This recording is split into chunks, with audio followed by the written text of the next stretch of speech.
మాఘశుక్ల అష్టమి పద్మపురాణంలోనూ హేమాద్రి వ్రత ఖండంలో కూడా దీని గురించి చాలా అద్భుతంగా వివరించారు.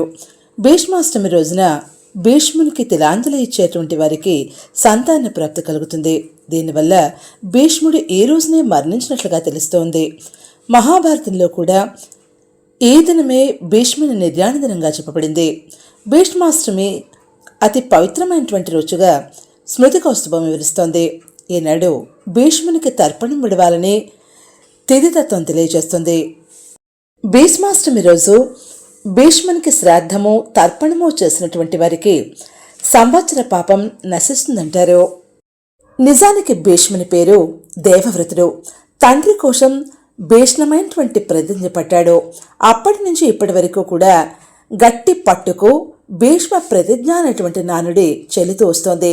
భీష్మ ప్రతిజ్ఞకు మెచ్చినటువంటి దేవతలు అతనికి స్వచ్ఛంద మరణాన్ని వరంగా ప్రసాదించారు. భారత యుద్ధం దక్షిణాయనంలో జరిగింది.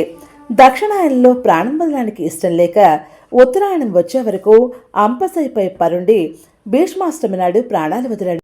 భీష్ముడు తన పంచప్రాణాల్లో ఒకదానిని సప్తమి నాడు, రెండో దానిని అష్టమి నాడు, మూడో దానిని నవమి నాడు, నాలుగో దానిని దశమి నాడు, ఐదో దానిని ఏకాదశి నాడు వదిలాడని కొన్ని ప్రాంతాల వారు చెప్తూ ఉంటారు.